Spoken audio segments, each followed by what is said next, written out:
عورت کو عورت نہیں بھاتی ہے. بہت فساد ہوتا ہے, بہت لڑائی جھگڑا ہوتا ہے کہ میرے شوہر نے دوسری شادی کر لی, مجبوری تھی, اس کو برداشت کرنا تھا, یہ میری سوتن کی بیٹی ہے, یہ میرے گھر میری سوتن بن کر آئی تھی, اس نے میرے شوہر کو مجھ سے بانٹا ہے, میرے شوہر نے اس کے ساتھ شادی کی ہے, یہ تکلیف تھی میرے دل میں, یہ اذیت تھی میرے دل میں, اس چیز کا میں نے بدلہ لیا ہے, مجھے یہ ایک نظر نہیں بھاتی ہے, میں اسے نفرت کرتی ہوں, اور یہ نفرت کی آگ تھی جو میں نے اس کی بیٹی پہ نکالی ہے. السلام علیکم جی. شادرہ میں ہوتا ہے ایک افسوسناک واقعہ. ایک ماں ہے جس کی ہمیشہ سے خواہش ہوتی ہے کہ میں عمرے کی ادائیگی کروں, اور اس کے لیے یہ بڑا مشکل ٹاسک ہوتا ہے کہ کس طرح سے وہ پیسے جوڑے, کس طرح سے عمرے کی ادائیگی کرے. لیکن ایٹ دا اینڈ ہمت کرتی ہے, محنت کرتی ہے, اور یہ وقت بھی آ جاتا ہے کہ وہ عمرے کی ادائیگی کرے. لیکن اس کو یہ اندازہ نہیں ہوتا کہ جب وہ عمرہ کرنے جائے گی اور واپس آئے گی وہاں سے, تو ایک کون سی بڑی جو قیامت ہے اس کا انتظار کر رہی ہوگی. اب واقعہ شروع کہاں سے ہوتا ہے؟ ایک عورت ہے جس کا نام ہے رابعہ. یہ اس ماں کا نام ہے جس کا شوق تھا عمرے پر جانا, جس کی خواہش تھی عمرے پر جانا. اس کا نام ہے رابعہ.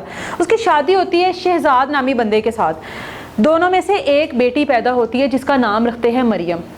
دونوں اپنا گھر بسانے کی کوشش کرتے ہیں, رہتے ہیں ایک ساتھ, لیکن گھر میں اکثر لڑائی جھگڑے رہتے ہیں. اکثر اس طرح کی چیزیں ہوتی رہتی ہیں کہ جس کی وجہ سے ہر بار ایسے لگتا ہے کہ دونوں میں علیحدگی ہو جائے گی. بہرحال کچھ سال ساتھ رہتے ہیں, آپس میں نہیں بن پڑتی, تو دونوں علیحدگی کا فیصلہ کرتے ہیں اور دونوں میں طلاق ہو جاتی ہے. اب جو رابعہ ہے وہ اپنی بیٹی مریم کو لیتی ہے اور اپنی ماں کے گھر چلی جاتی ہے. وہاں پر جا کے سوچتی ہے کہ اب میں نے اپنی بیٹی کے ساتھ زندگی گزارنی ہے, تو مجھے کہیں نہ کہیں کوئی نہ کوئی ملازمت تو کرنی پڑے گی کہ جس کی وجہ سے میں اپنی بیٹی کو لے کر جو اپنا سرکل ہے وہ چلا سکوں. خیر ایک دو جگہ پر پتہ کرتی ہے, نوکری نہیں ملتی. پھر ایٹ دا اینڈ اس کو ایک فیکٹری میں نوکری مل جاتی ہے, اور اس نوکری کے دوران اس کی ملاقات ہوتی ہے ہاشم نامی ایک بندے کے ساتھ. اب جو ہاشم ہے اس کے بارے میں آپ کو بتاتی چلوں کہ وہ پہلے سے شادی شدہ اور اس کے 2 بیٹے ہیں, اور اس کی بیوی کا نام ہے شائستہ. ہاشم کے ساتھ اس کی دوستی ہوتی ہے, دوستی چلتی رہتی ہے, تعلقات چلتے رہتے ہیں, اور دونوں شادی کا فیصلہ کرتے ہیں اور دونوں نکاح کر لیتے ہیں. اب مریم بھی پہلے سے شادی شدہ ہے, لیکن مریم کو طلاق ہوئی ہوئی ہے اور مریم کی ایک بیٹی ہے. ہاشم بھی پہلے سے شادی شدہ ہے, لیکن ہاشم اپنی بیوی کو طلاق نہیں دیتا, بلکہ رابعہ کو لیتا ہے اور مریم کو لیتا ہے اور چلا جاتا ہے شادی کے بعد, نکاح کے بعد, اپنے اسی گھر میں جس گھر میں شائستہ رہتی ہے اپنے 2 بیٹوں کے ساتھ. ظاہر ہے یہ ایک حقیقت ہے کہ عورت کو عورت نہیں بھاتی ہے. بہت فساد ہوتا ہے, بہت لڑائی جھگڑا ہوتا ہے کہ میرے شوہر نے دوسری شادی کر لی, لیکن مجبوری تھی, اس کو برداشت کرنا تھا. وہیں پر ہی وہ رہتے ہیں. مریم بھی وہیں پر ہوتی ہے, رابعہ بھی وہیں پر ہوتی ہے, شائستہ بھی وہیں پر ہوتی ہے, اس کے دونوں بیٹے بھی وہیں پر ہوتے ہیں, اور زندگی چلنا شروع ہو جاتی ہے. اب جو رابعہ ہے اس نے کمیٹی ڈالی ہوئی تھی عمرے کی ادائیگی کے لیے. جیسا کہ میں نے شروع میں بتایا کہ وہ عمرے کی خواہش رکھتی تھی کہ میں عمرہ کرنے جاؤں, اللہ کے گھر جاؤں. اب اس کی کمیٹی نکل آتی ہے, تو وہ ہاشم سے کہتی ہے کہ میں نے کمیٹی ڈال رکھی تھی عمرے کے لیے, اب کچھ پیسے تم ڈالو, کچھ پیسے میرے پاس ہے, تو ہم لوگ عمرے کی ادائیگی کرتے ہیں. خیر اس کا جو بھی پروسیجر ہوتا ہے وہ اپلائی کرتے ہیں, اور اس کے بعد جو ہے عمرے پر دونوں میاں بیوی جو ہے وہ جانے کی تیاری کرتے ہیں. اب جو مین مسئلہ تھا وہ تھا مریم, کہ مریم کو کہاں چھوڑا جائے. ہاشم نے بھی عمرے پر جانا ہے, رابعہ نے بھی عمرے پر جانا ہے, لیکن اپنی وہ 9 سال کی بیٹی مریم کو کہاں چھوڑتی, کس کے پاس چھوڑتی. خیر وہ سوچتی ہے کہ میں اسی گھر میں رہتی ہوں, یہی مریم کا گھر ہے, یہی میرا گھر ہے, تو کیوں نہ میں کہیں اور چھوڑنے کے بجائے مریم کو یہیں پہ چھوڑ دیتی ہوں. یہاں پر شائستہ بھی موجود ہے, وہ مریم کا خیال رکھے گی, اس کے اپنے 2 بیٹے ہیں, کیا ہوا اگر ستیلی ماں ہے لیکن ماں تو ہے, ایک عورت تو ہے, تو میری بیٹی کا خیال رکھے گی, میری بیٹی یہاں پر محفوظ رہے گی. یہ سوچ کر وہ عمرے پر چلی جاتی ہے.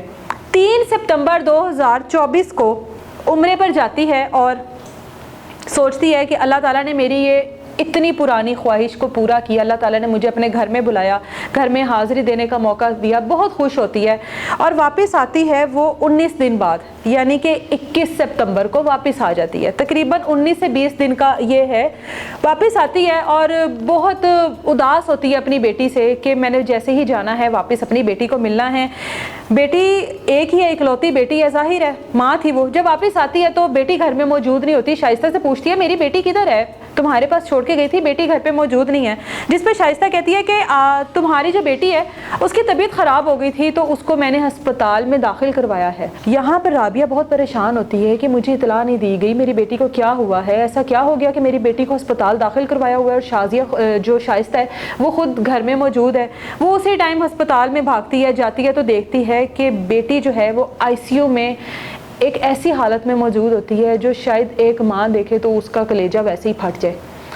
اپنی بیٹی کے پاس جاتی ہے, روتی ہے, بلکتی ہے, اپنی بیٹی سے پوچھتی ہے کہ کیا ہوا ہے. یہاں پہ میں آپ کو بتاتی چلوں, ہم چینل کی ریسٹرکشن کی وجہ سے وہ تصاویر دکھا نہیں سکتے جو مریم کی حالت ہے, جو مریم کے جس طرح سے فیس کو ڈیمیج کیا گیا, وہ چیزیں ہم لوگ دکھا نہیں سکتے. مریم کو دیکھتی ہے تو وہ پوچھتی ہے کہ بیٹا یہ کیا ہوا ہے تیرے ساتھ, کس نے کیا ہے, کس طریقے سے یہ سب کچھ ہوا. مریم بڑی تکلیف میں اپنی ماں کو دیکھتی ہے, ظاہر ہے ماں کو دیکھتی ہے, اس کو اپنائیت محسوس ہوتی ہے کہ میری ماں آ گئی ہے, میری ہمدرد آ گئی ہے. وہ اپنی ماں کو بتاتی ہے کہ یہ میرے ساتھ بڑی ماما نے کیا ہے, بڑی ماما نے مجھے اتنا مارا ہے کہ میں یہاں تک آ گئی ہوں. خیر وہاں پر جو شائستہ ہے وہ موجود نہیں ہوتی ہے. رابعہ 15 پہ کال چلاتی ہے, FIR کرواتی ہے, اس میں جو شائستہ کو نامزد کرتی ہے کہ یہ میری بیٹی کی ستیلی ماں ہے اور اس نے میری بیٹی کے ساتھ یہ سلوک کیا ہے.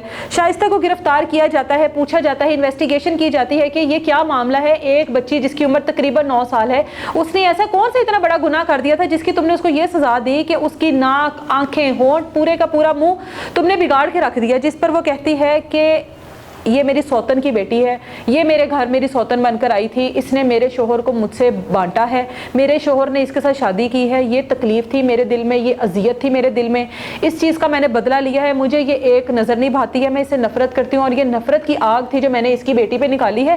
مجھے تو پہلے ہی موقع چاہیے تھا اور اللہ تعالیٰ نے مجھے موقع عطا کیا تو میں نے اس چیز کا فائدہ اٹھایا. جھگڑا کیا ہوا تھا؟ جھگڑا یہ ہوا تھا کہ مریم شائستہ کے دونوں بیٹوں کے ساتھ کھیلتی ہے اور ایک بیٹا جو ہے وہ بیڈ سے گر جاتا ہے. آپ اندازہ کریں کہ ایک بیڈ کی ہائٹ کتنی ہوگی, کتنی ہی اونچائی سے بچہ گر گیا ہوگا. بچہ گر جاتا ہے جس پر وہ مریم کو کہتی ہے کہ تم نے جان بوجھ کر میرے بیٹے کے ساتھ یہ سب کچھ کیا. اس پر وہ مریم کے اوپر راڈ کے ساتھ تشدد کرتی ہے, اتنا تشدد کرتی ہے مریم کے اوپر. مریم بے ہوش ہو جاتی ہے اور بے ہوشی کی حالت میں بھی وہ تشدد کرنے سے باز نہیں آتی. جب اس کو لگتا ہے کہ کہیں مریم جان سے ہی نہ چلی جائے تو اس حالت میں اس کو ہسپتال لے کے جاتی ہے. مریم اس وقت بھی جو ہے وہ زندگی اور موت کی جنگ لڑ رہی ہے. جو اس کی حالت ہے, اللہ ہی ہے اس کو بچا لے, ورنہ شائستہ نے کوئی کمی نہیں چھوڑی اس کو مار دینے میں, اس کو جان سے مار دینے میں, ایک ماں کی گود اجاڑنے میں شائستہ نے کوئی کمی نہیں چھوڑی. یہ ہوتی ہے ایک, یہ وہ رشتہ ہے کہ عورت کو نہیں بھاتی ہے. یہ وہ رشتہ ہے کہ جب ایک مرد دوسری شادی کرتا ہے اور ان کو ایک گھر میں رکھتا ہے تو اس کے اس طرح کے نتائج, زیادہ تر اس کے اس طرح کے نتائج سامنے آتے ہیں. یہ وہ وجہ ہے کہ جب ایک عورت کو طلاق ہو جاتی ہے تو اس کے بعد وہ دوسری شادی کرتے ہوئے 1000 مرتبہ سوچتی ہے کہ جو میری بیٹی ہے یا جو بھی اس کی اولاد ہوتی ہے, جب وہ اگلے گھر میں لے کر جاؤں گی تو وہاں کے لوگ میری اولاد کو اس طرح سے ایکسیپٹ کریں گے یا نہیں کریں گے. یہ ہے وہ وجہ جن کی وجہ سے بہت ساری عورتیں طلاق کے بعد طلاق یافتہ ہی رہتی ہیں, دوبارہ کوئی شادی نہیں کرتی اگر ان کی اولاد ہو. اور یہ وہ اگلے رشتے ہیں جو ان کا سلوک اس طرح کا ہوتا ہے جس کی وجہ سے عورتیں ساری زندگی اپنے گھروں میں بیٹھی رہتی ہیں. اجازت ہے مجھے, اللہ حافظ.